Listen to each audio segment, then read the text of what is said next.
All right, today we're talking about approach. And approach is a term that's we use in the heating and air conditioning field to give us a evaluation or determination of the efficiency and the performance of our chillers. And when you look at approach, there's Webster's definition of approach. Webster's definition is to make or come near or come closer, or how close together two things come together. And when we look at that approach on the system, we're looking for things that are going to affect the performance. Some things the approach is good on, some things are bad. You wouldn't want to approach a skunk too closely, but in this case, with this chiller efficiencies, we want the approach as close as possible.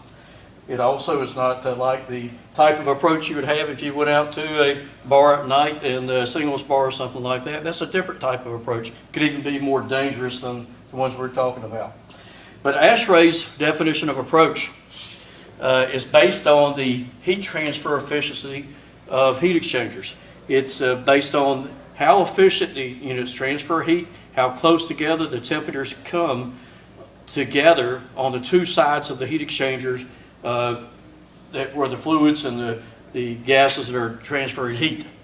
So in this case, the closer the approach, the more efficient the system is, or the measurement of the heat exchanger.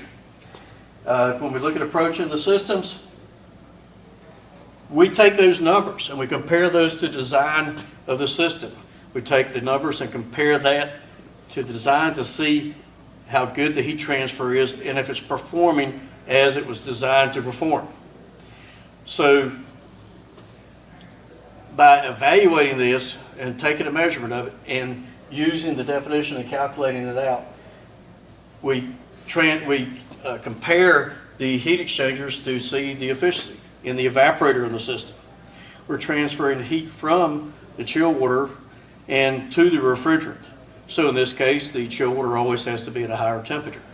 So we subtract the leaving the gas temperature, saturated temperature, from the leaving water temperature to get the approach on the vessels.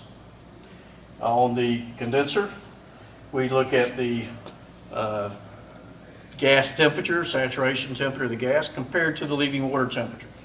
In this case, again, the refrigerant is just the opposite here. We're transferring heat from the refrigerant to the water, and we're looking to see a good approach on these systems and getting the numbers close together as a measurement of heat efficiency, transfer efficiency. Liquid line approach is another term we use in the systems for evaluating the performance of it. In this case, we're using it to evaluate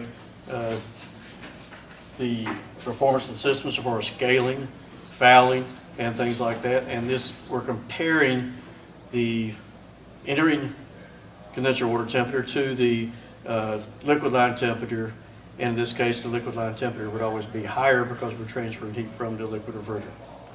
So by utilizing these numbers, we can use them to evaluate a system, to tell if they're performing properly, if their design is correct, and so far as the operation of the machine and performance of the machine. Any questions on using approach methods, approach calculations for evaluation of performance of the machine? No questions? Thank you.